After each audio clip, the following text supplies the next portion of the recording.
cabinets in history, and we want to empower them to make their agencies as lean and effective as possible. He is talking about doing something that never happens in Washington. He's telling his cabinet to cut their agencies. The Congressional Budget Office projects 14 million people would lose health care coverage next year. CBO estimates, they're very notoriously bad. It should abolish the Congressional Budget Office. It is a totally dishonest, disgustingly wrong. We disagree strenuously. I think if you read this entire report, I'm pretty encouraged by it, and it actually exceeded my expectations. The president's intention right now is to donate his salary, and he has kindly asked that you all help determine where that goes. A major nor'easter has begun to lash the East Coast. The storm could dump up to 18 inches of snow.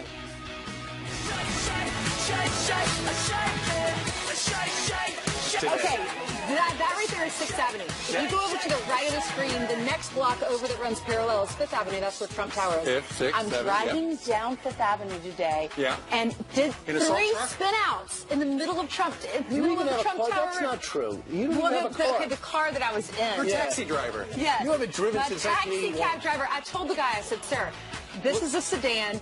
You do not have the right tires. You need to go home for the safety of your life. And you're a woman who hasn't seen snow until you were I know. I kept praying for snow. I literally said, oh, Heavenly Father, please save us. Listen, 30 million people impacted by a blizzard that is raging. It's combined with a nor'easter. As you can see, it's scooting up the northeast coast. We got light snow. We got freezing rain.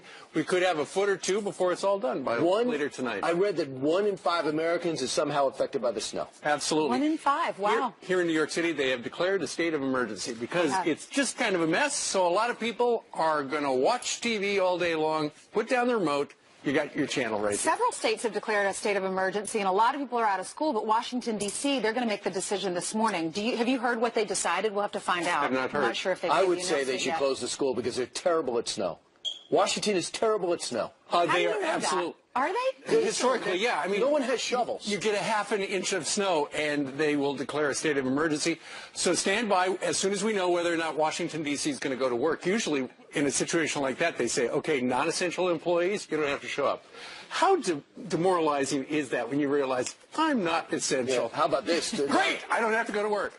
President Trump is realizing right now he could never call in sick. He lives in his workplace. All he has to do is go downstairs.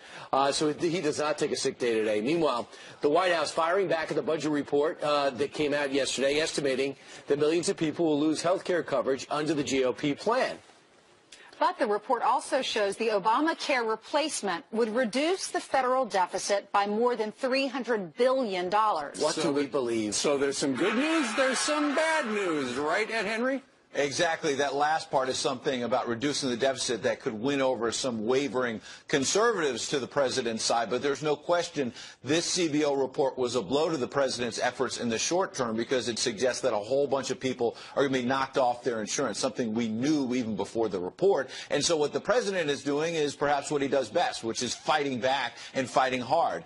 He put together a group of what he called victims of Obamacare to say, wait a second. He blamed the media and said the media is only doing positive stories of the people who've been covered by Obamacare. He said, fine, but they're not pointing out the people who have lost their doctor, or have lost their plans, and have not pointed out that the CEO at Aetna has said that Obamacare, current law, is in a death spiral. So the president said something needs to be done. So he and the House Republican leaders have this plan. The Congressional Budget Office came out. Here's their verdict. They say 14 million more people will be uninsured by 2018, 24 million uninsured by 2026. And that, of course, because of lifting the mandates under Obamacare. They also say premiums are going to go up. But interestingly, some good news for the president, premiums are going to go up less than they're going up now already under existing law, Obamacare. Remember, they've been spiking anyway. And as you say, the deficit would come down big time under the House GOP plan. So the president came out and said, wait a second, this is only phase one. We're going to do more down the road in order to cover more people. Watch. Secretary Price and I, along with my entire administration, and a lot of people in the Senate and a lot of people in the House, are committed to repealing and replacing this disastrous law with a health care plan that lowers cost expands choice, and ensures access for everyone. And that snowstorm already having an impact, yes, on this health care debate. On Wednesday, the House Budget Committee was supposed to move forward with the next phase in marking up this Republican legislation. That's now been moved back to Thursday. Why is that significant? Well, that House Budget Committee has a lot of conservatives from the Freedom Caucus that are very skeptical of this legislation, and they're trying to kill it in the House Budget Committee. This storm actually may give the White House a little bit more time to try to work some of those members, guys. Yeah, but Ed, you left out the important part with the Freedom Caucus. Tonight was going to be the pizza and bowling night, and they've canceled that. Yeah, look, this storm is wreaking havoc. They can't have pizza. They're not going to be able to have the pepperoni. They were going to. I wonder if the president was going to get those sneakers you had yesterday. Oh, that's right. Just push the button, get the app. But they can do it Wednesday, do it Thursday. They got time. All right, Eddie, thank you very much. Thank you, Ed. There are some good things. There are some bad things. Federal deficit going down. Of course, that's a great thing. The reason the number of uninsured goes down is because you don't get penalized if you don't opt in. So that's not necessarily a bad thing. If you look at some of the premiums that do go up, though, in the long run, especially for the elderly, that's a big problem because their premiums will go up if they don't make a lot of money. Yeah. Well, yeah, they say the people that are going to be hurt most under the current plan, the way the calculus is done by the CBO, there are Americans between the age of 50 and 64, and they're right before Medicare, the older part, and the last leg of their career. That translates into mostly Trump voters. But then you factor in the fact this is a three-phase plan. The second phase is when Tom Price is supposed to theoretically sit there and put in regulations that'll make this more of a conservative project. Right. And also, it's the politics. Both Paul Ryan and Donald Trump both said they promised the repeal would not kick anybody out of health care. And that's true with the private market because it's your choice. If you want to buy insurance, you buy insurance. Well, if you don't, you don't. But in the public sector, that's where like 14 million people who currently have Medicaid are going to be impacted because the amount of money the federal government gives the states is going to change, and then fewer people will wind up with Medicaid, and that's where that big number comes Here's the thing. Donald Trump said the Democrats are the ones that put us in this mess. They're complaining about this. And can you really even trust the CBO? Can you trust this report? Because Jonathan Gruber, who was the architect of Obamacare, he said blatantly, we played the sound bites for you yesterday, he said, we can trick the CBO. He said, we can call them mandates and not taxes, and they'll pass this thing through. Right. Well, that was the Obama administration. I would hope that the Trump administration is more forthcoming along with Congress. However, Newt Gingrich, who was Speaker of the House once upon a time, he says the CBO, actually, they should just get rid of it. Did you see him last night with Martha? Watch this. They should abolish the Congressional Budget Office. It is corrupt. It is dishonest. It was totally wrong in Obamacare by huge, huge margins. I don't trust a single word they have published, and I don't believe them. Let me be very clear. Okay, I helped balance the budget 4 straight times, the only time in your lifetime. We fought the Congressional Budget Office every time.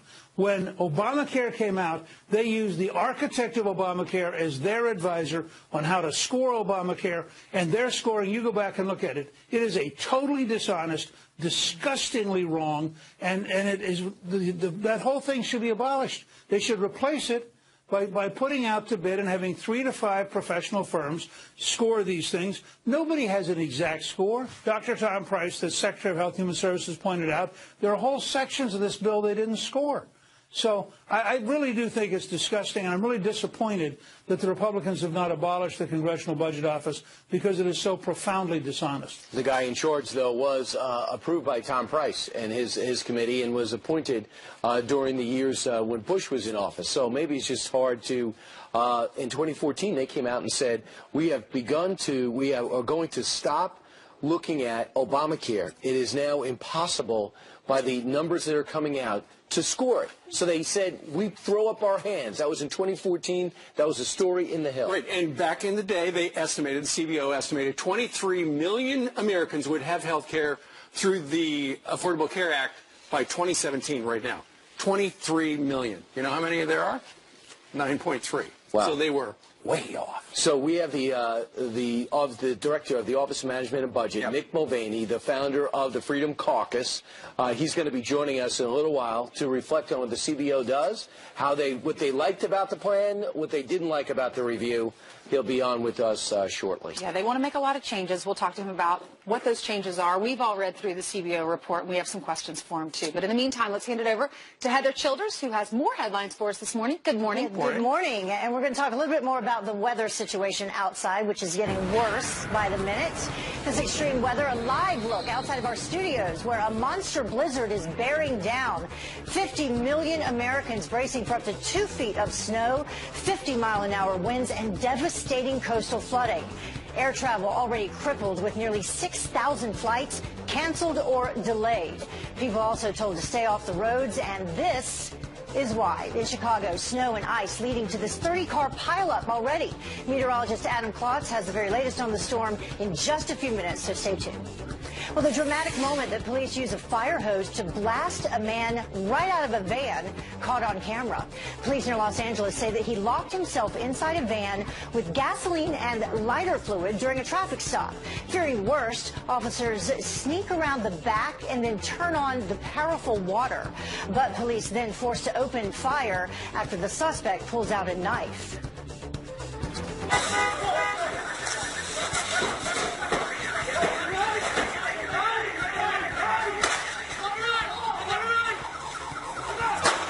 Well, that suspect died at the hospital. And the president giving the CIA the power to take out suspected terrorists with drone strikes. According to the Washington Journal, it is a complete 180 from the Obama administration policy, which, you may remember, only allowed the CIA to locate the target. The military was then in charge of pulling the trigger.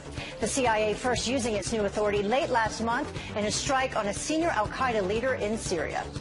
And the Justice Department now has 6 more days to provide proof to back up that wiretapping claim against the Obama administration. The White House saying that it is about the broader surveillance activity during the 2016 election.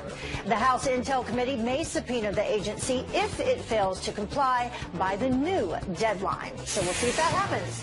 Let's look at your headlines. We will. All right, Heather, thank you. I'll be back. All right, coming up straight ahead, 12 minutes after the hour. An Obamacare architect calling the GOP repeal plan a scam. Talk about the pot calling the kettle black. Lack of transparency is a huge political advantage. And basically, call it the stupidity of the American voter or whatever. But basically, that was really, really critical to getting the thing to pass. A former CEO official joins us next with his reaction. Plus, can't read, no problem. You can always be a teacher.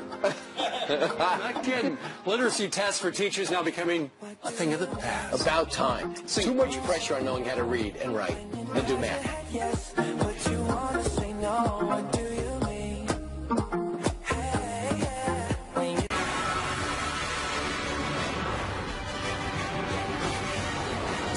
A number of years ago, the architect of Obamacare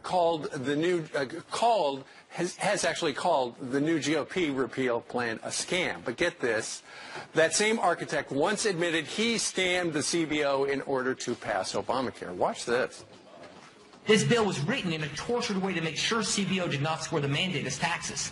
If CBO scored the mandate as taxes, the bill dies. Lack of transparency is a huge political advantage. And basically, call it the stupidity of the American voter or whatever. But basically, that was really, really critical to getting the thing to pass. Okay, critical to get it passed. Joining us with his reaction is former CBO director and president of the American Action Forum, Douglas Holtz-Eakin. Good morning to you, Douglas. Morning. How are you?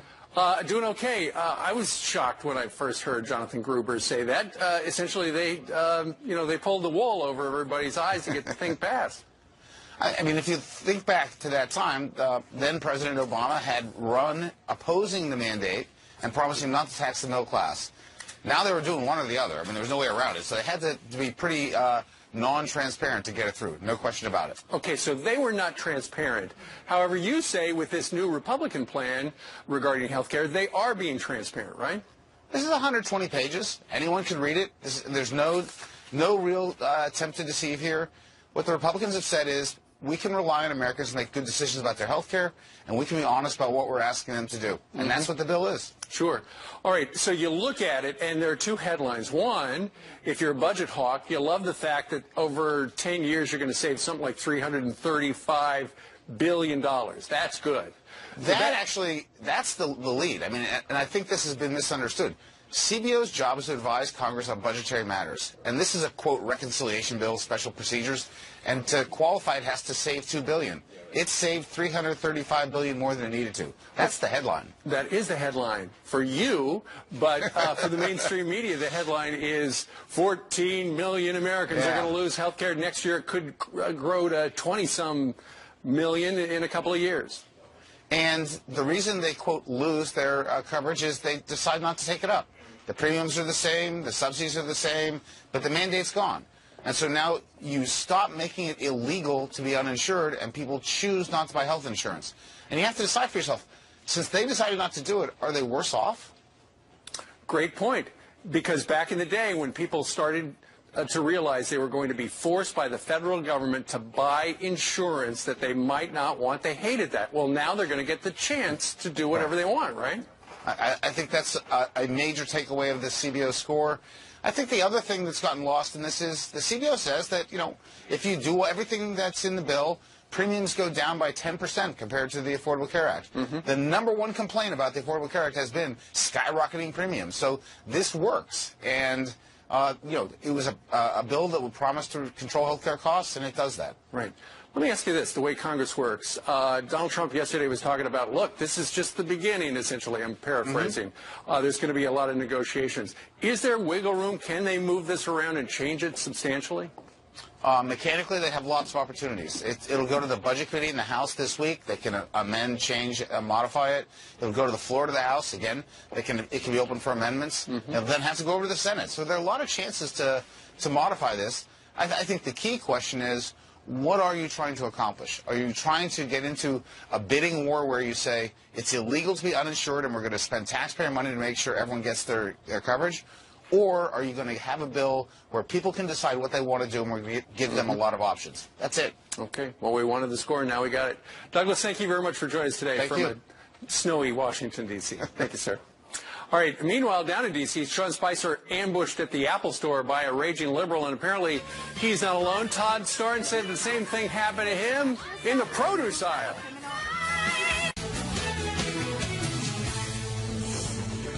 We have some quick headlines for you this morning. Tennessee challenging the federal refugee program because they don't want to pay for it. The state says the program is forcing them to spend money on additional services. The lawsuit calls for it to be shut down until the federal government pays all the costs.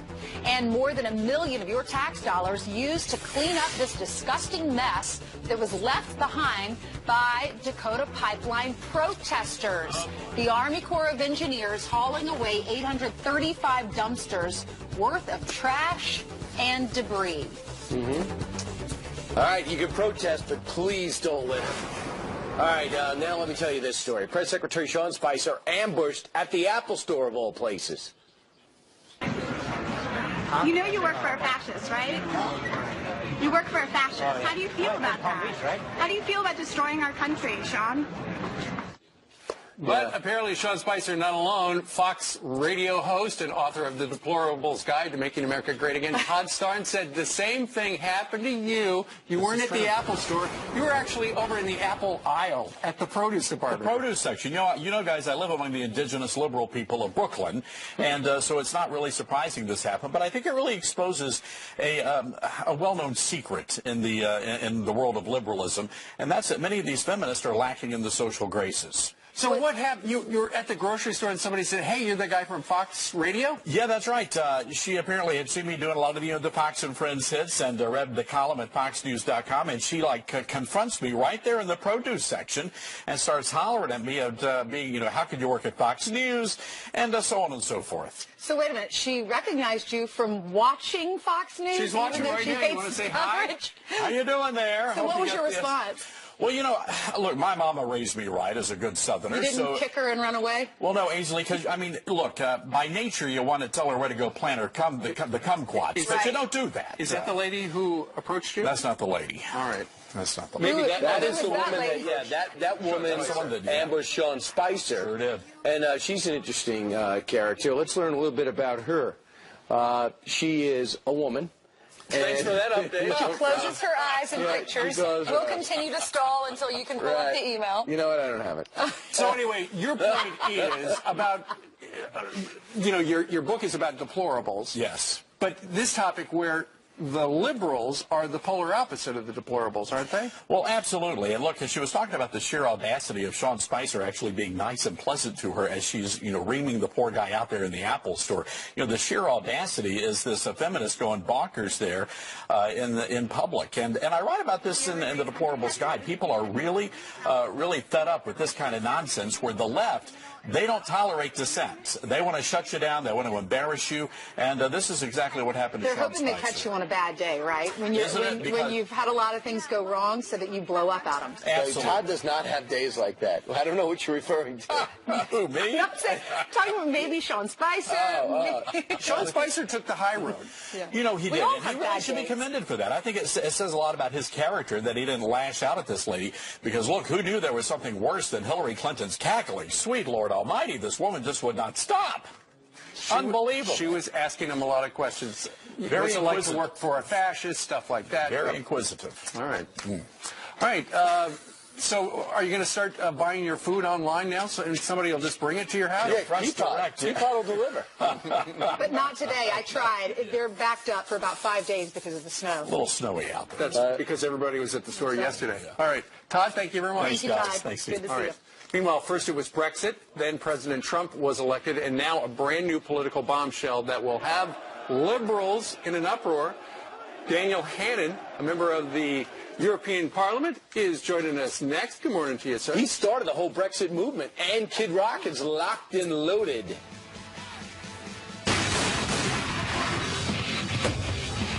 Woo! In your face, China. His brand new Made in America business idea you're going to love next. But first, happy birthday to Billy Crystal. I know you're watching. The City Slicker star is 69 years old today. He made his debut on Howard Cosell's Saturday Night Live. Remember that? He looks marvelous. Yes, he does.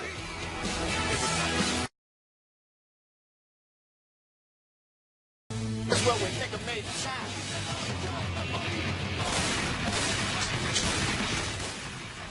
He's not going to be invited to Mar-a-Lago in May. It's your shot of the morning. Kid Rock locked and loaded. Have a grill not made in America. The singer has a suggestion. Shoot them. All right, Kid Rock. He is catapulting foreign-made grills into the air, blasting them out of the sky with his shotgun. Calls it redneck skeet shooting. Is that his spokesmodel? Might be a 50 cal. It's also Kid Rock's way of promoting his new line of grills that he says are 100% American-made, hoping to bring jobs back to the United States of America. I have personally seen these grills. They're cool. Are they? They're about $100. Well worth it. Take They've that, got George a gas Foreman. one, and they've got a charcoal. Oh, fantastic. And he's got a gun. He does All have a gun. Meanwhile, now to our top story. The giant nor'easter moving up the coast at this hour. You are taking a look at Chester, New York. And that is it. Chester, New York. It looks very much like around the block. Rochester. Oh, Rochester, New York. Okay. I've heard of that, too. Rochester can handle it. This is nothing for them. This is summer for them. Well, 50 million Americans, Brian, are bracing for up to 2 feet of snow, blinding winds, and devastating coastal flooding. Nearly 6,000 flights already canceled or delayed, stranding many people at the airport. If you're traveling today, make sure you call first. Let's call meteorologist Adam Klotz. He is outside at 48th and 6th Avenue where, you know, because we're surrounded by skyscrapers, the wind is not howling, but it's out there, isn't it? It is. Because of the skyscrapers, you get a little bit of breaks here and there, but when it tunnels down through these buildings, it is intense. And, yeah, at times, these little ice pellets, the small snow really kind of pounds you in the face and makes my eyes water here a little bit. But we are seeing snow at this point. That's not the case for everyone up and down the East Coast. There's some places a little farther to the south where we are actually looking at, yes, a little bit more of a rain-snow mix. That's the case in Washington, D.C., also the case in the Philadelphia area. Still for us, we're still looking at solid snow here in New York City, and it's coming down quick. We're actually looking at it piling up on the quick side for us today. The winds, that's a big part of the story. Still around 30 miles an hour here in New York City. You need a 35-mile-an-hour wind, a consistent wind, for you to get to those blizzard conditions. So we're still not quite there yet, but we're going to continue to watch this increase. Visibility, it's been lower for us than it has been for some spots. You're seeing a little farther to the south down the coast. There's spots where visibility is 4 or 5 miles an hour because it's rain. But areas where the wind's strong and you're looking at the snow, Those are the spots where the visibility is low, and we're seeing it here across really throughout the New York area with visibility down to half a mile. The wind, when it blows, boy, it is intense out here, guys. And what's really interesting, this snow just keeps piling up. We clean it, it piles up every 15 minutes. That's going to continue throughout the rest of the day. And Adam, real quickly, is there still a possibility some spots could wind up with 2 feet? That's going to be farther inland, but yeah, I think 18 inches widespread wouldn't be a surprise. All right, man. go run for shelter. Yeah, get the shovel and the Advil. All right, thanks, Adam. Heather Childers, you have some breaking news, and we have Daniel Hannan standing by. We do. We have this story for you. Prosecutors calling the maker of a new Michael Brown documentary pathetic, releasing this unedited surveillance video to disprove the claim in Stranger Fruit. It shows Brown exchanging bags of cigars with employees, leading to a heated argument. Well, the documentary alleges that Brown did not rob the store and was involved in a drug deal. Filmmaker Jason Pollock going head-to-head against Martha McCallum, trying to defend himself. There's some people in America with so much bias inside of them that they just want to think that Michael Brown is a bad guy. It's not possible in your brain that what happened there was what was found by both the grand jury and 40 FBI agents. You're discounting. You're saying all of that doesn't matter. Their investigation is absolutely not true. When Michael Brown did not reach into that car to grab his gun. Excuse me, miss. Can I speak now? Whoa. Well, the St. Louis County prosecutor says that Pollock is making up his own facts. And a Democratic lawmaker led away in handcuffs after refusing to leave an immigration and customs office. Illinois Congressman Luis Gutierrez throwing a temper tantrum after a meeting with ICE officials. Why? Apparently he didn't get the answer that he wanted regarding the president's plan to deport millions of illegal criminals. So ICE called the cops. Gutierrez tweeted this photo of the stunt, which not only drained resources from the federal police department, but also disrupted the office. And you can't read? No problem. You can teach anyway. Literacy tests for teachers in New York are now officially a thing of the past. Education officials voting to scrap the exam for prospective teachers, saying that it's unnecessary to test candidates who already have a college degree. Critics blasting the move, saying that it will weaken the candidate pool and that students will ultimately pay the price. And those are Look at Your Headlines. Back to you. All right, let's bring in Daniel Hannan. Daniel Hannan is a member of the European Parliament. He did something very interesting. He got rid of his own job. He came up with this idea about Brexit. He said, it's not good for the UK. We want out. Next thing you know, you win the referendum, and you're out of a job, Daniel. Yeah, I mean... And you love it. The next thing was like 26 years of my life of solid campaigning, so it wasn't like, you know, the next day, but... you saw enough. You know, it's not just that I saw enough. The European Union is not in a good way, right? It's in a bad way demographically, economically, it's stagnating, and there's a whole world out there. We can now lift our eyes to wider horizons and reconnect with older friends on more distant continents. So what can we expect to see in Europe? Well, I'm afraid the people in Brussels have responded to Brexit in the way they respond to everything by saying this just shows that we need even more European integration, even more powers for Brussels. It shows that we were right all along. Let's say this more loudly. And, of course, that is the problem. I think there's probably not a single country in Europe that wouldn't want some return of powers from Brussels, but it's not on the menu. Okay, so, you know, a lot of folks are unfamiliar with what's going on, aside from the fact that England said, let's get out of this EU club. Now it looks like there are a number of other countries who are just on the verge of saying, I've had it up to here with them too. If the EU had been a little bit more flexible when we asked for some return of powers, we would have stayed. Like what? Well, if they'd allowed us, for example, you know, to do more of our own trade deals, if they'd allowed us to determine more of our taxes, more of our economic policy, farming, fishing, if they'd shown any flexibility, I think people would have seen that as, okay, they've set a precedent, powers don't just go upwards, they can come down as well. But they couldn't do it. They've reached the point where they can't reform. And this, I think, is what's also annoying people in the Netherlands, in Denmark, in Sweden, and so on. Talking about the Netherlands, they could be the next to leave. And one of the candidates is creating quite a firestorm and a lot of momentum is Geert Wilders. Here's what he said about Islamic extremists and what they're doing to that country. Ideology is an ideology of violence, of hate, of submission, not of assimilation. And I believe Islam and freedom are incompatible. So if we want to stay free countries also for our children and grandchildren in the future, we have to have less Islam in our societies, because the more it dominates, the stronger it becomes and the less freedom we will have. What's the blowback on that? Plainly, it is possible to be a good Muslim and a good Democrat. I have friends in the UK who are patriotic, who are glad to be there, and who are... the Mayor of London. Yeah, the Mayor of London, but I mean, you know, he's not my cup of tea, he's a Labour politician, but no one could accuse him of any kind of extremism or radicalism, and that is the majority of the population. So we're talking about a minority, I mean, quite a small minority in proportionate terms. That can still be quite a lot of people in a large population. And you need to be laser-like in targeting what is it that is alienating some of these kids so much that they're prepared in extreme cases to go to Syria and Iraq to take up arms against their own country. And I think part of the answer is we've got to be more patriotic ourselves. We've got to project the sense that our countries are something worth being part of so that newcomers want to assimilate. Yeah, and speaking of newcomers, here in this country we've got a newcomer to politics, Donald Trump, as our president now, because the people of America said, you know, what we've got is not working. That's essentially where Europe is right now. Obviously, there is a sense on both sides of the Atlantic that things weren't working. There's been that sense since the financial crisis, I would say. People, I think, saw low and medium income families robbed through the tax system to rescue some very wealthy bankers and bondholders from the consequences of their own errors. I think there's been a reaction in Europe and in the US, and people have said the system wasn't working, we can do better. And that's perfectly understandable, but I'm optimistic about this country now. I think if I look at what's likely to happen here, about the US, absolutely. We're going to have deregulation, we're going to have the scrapping of Obamacare, we're going to have judges who rule on the basis of what the law says rather than what they think it ought to say, devolution of power to the states, return of power to Congress. I'm really optimistic about America's You know what future. the president calls that?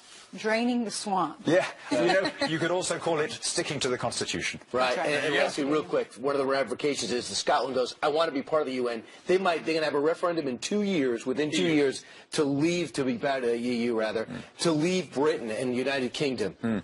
Well, we had a referendum in 2014. Scots voted by 55%. To 45% to remain in the UK. Since then, by the way, the oil price has collapsed. You know, and the fact of leaving the EU, funnily enough, makes the English market much more relatively important to Scotland. So my guess, I mean, you know, 3 of my 4 grandparents were Scottish, and Scots are an admirably bloody-minded and stubborn people. And if they're asked exactly the same question, you know, only 4 years later, they are likely to repeat the answer, but with that added emphasis that we used when somebody wasn't listening the first time. All right. If you want to defect to our country, you have our sponsorship. That's Daniel, very kind. thank you very much. Thank you, Daniel. Thank you, guys. A disgusting new attack on the commander-in-chief, rapper Snoop Dogg, shooting a clown that is dressed up like Donald Trump, the president, in his latest music video. Yep, and where's the outrage? Plus, the White House now explaining what the president meant by his explosive claim on wiretapping. He doesn't really think that President Obama went up and tapped his phone personally. The president used the word wiretap in quotes to mean broadly surveillance and other activities. So he was talking more generally, but Judge Napolitano says, you know what, there might never be evidence, even if it did happen. He'll do some splaining when we roll on live from us. All right, we are back with extreme weather and a live look outside our world headquarters. Mother Nature is in full display at 6:46 on this Tuesday morning. Right now, New York City is under a state of emergency. Schools have been closed here. The subways basically have all shut down as the Northeast is bracing for this monster storm. Let's get right to Rob Schmidt, who is live outside in New York City. Good morning, Rob. Hey, guys. Yeah, I keep volunteering for these weather assignments. Someday I'll learn. It's windy out here, and it's sleeting right now. I'm getting hit in the face with little ice pellets, which is a lot harder to take than snow. But as you see on the ground here, maybe 3-4 inches at the most on the ground at this point. And we are still under this... you know, we're expecting this blizzard to show up, but I can tell you right now, I'm no Janice Dean, but this is not 2 to 4 inches per hour as they were anticipating yesterday. So all indications from at least our perspective is this is not going to be a 2-footer here in New York City. I don't know about 50 miles west of here and north of here where it could get tougher, but as for New York, state of emergency in effect, all non-essential personnel told to not go into work. The city's going to be very slow today. It's going to be very quiet. And essentially they're telling you if you don't need to be out, don't come out because it is still going to be a messy day. And right now it's just sleeting and a little bit of snow, too. We'll send it back to you guys. All right, Rob Schmidt, live outside. Thank you very much. Sorry to make you go out there. Come on in. All right. Take a break. Brian and the judge. Right. That's very nice of you to giggle at him, Ainsley. You'll have to deal with that later. Meanwhile, the White House faced with yesterday's deadline to show proof Trump Tower was wiretapped ahead of the election. Now explaining what the president really meant by his explosive claims, here's Sean Spicer. He doesn't really think that President Obama went up and tapped his phone personally. I think, but I think there's no question that the Obama administration, that there were actions about surveillance. The president used the word wiretap in quotes to mean broadly surveillance and other activities. But Judge Napolitano says even if the president, former President Barack Obama, his White House did spy on this president, there may never be a way to prove it. It doesn't mean it didn't happen. Here to explain, Fox News judicial analyst Judge Andrew Napolitano. Judge, what do you mean he can't prove it? I thought he could prove everything. We have all the American surveillance and technology at our fingertips. Okay, so the statutes authorize the President of the United States to order the surveillance of any person in the United States of America without suspicion, without probable cause, and without a warrant, meaning he doesn't have to go to a court to do it. So he can order the NSA, which already has the digital version of our phone calls, to transcribe the digital version into a transcript and give it to him. But if he does that, there's a record of the order. Right. So 3 intelligence sources have informed Fox News that President Obama went outside the chain of command. He didn't use the NSA, he didn't use the CIA, he didn't use the FBI, and he didn't use the Department of Justice. He used GCHQ. What the heck is GCHQ? That's the initials for the British spying agency. They have 24/7 access to the NSA database. So by simply having 2 people go to them saying, President Obama needs transcripts of conversations involving candidate Trump, conversations involving President-elect Trump, he's able to get it. And there's no American fingerprints on this. So you're saying that the British used their version of the CIA to wiretap Donald Trump's phone or Well, tower? it's not a wiretap. The concept of plugging a wire into a phone box in the basement of a building is what the law was when these statutes were written in 1978. Everything is done electronically now via computer.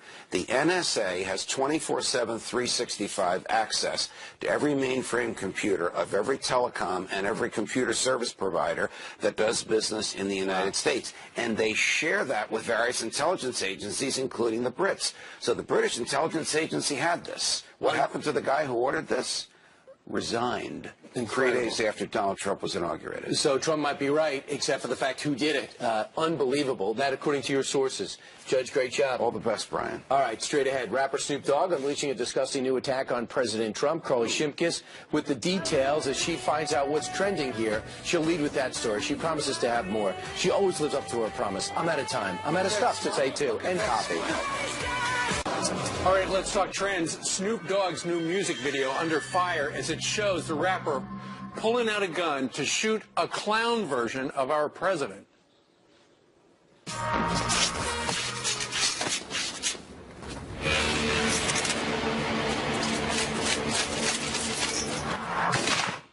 Here with more on today's top trends is Fox News headlines, 24/7 reporter Carly Shimkus. You know, Carly, you've got Madonna saying she wants to blow up the White House. Now you've got Snoop Dogg pointing a gun at the president. Very good point. Yeah, absolutely. This is a music video for the song Lavender. In it, Snoop Dogg speaks out against police brutality. And then you just saw the climax of that music video where Snoop Dogg is seen pointing a gun at a clown version of President Trump. This is a relatively new music video. It has about 50,000 likes to 20,000 dislikes on YouTube, which is actually pretty high. Wow. Yeah, a lot of young people are talking about it. And the overwhelming criticism of it is this hypocritical of Snoop Dogg to be, on one hand, talking about police brutality and then holding a gun to an unarmed clown version of the president? Plus the double standard. Can you imagine the outrage had a rapper shot at somebody who looked like Barack Obama?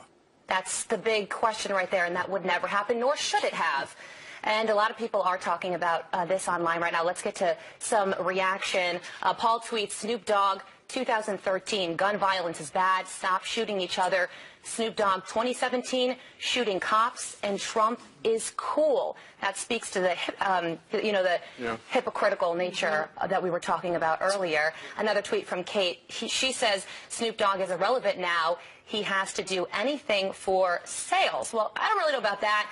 he is doing a lot with Martha Stewart. This is clearly a big departure from that. Right. So without Madonna and Snoop Dogg to look up to, I have to find myself another idol. That's right. So I'm open. If you please apply.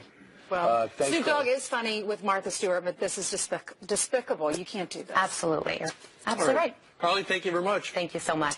Well, a huge program still ahead. Representatives Mick Mulvaney and Jim Jordan. Mulvaney of the Office of Management and Budget. Plus, Laura Ingraham is here as well. We got a busy show live from a snowy New York City. There's a blizzard watch, folks. We'll be right back.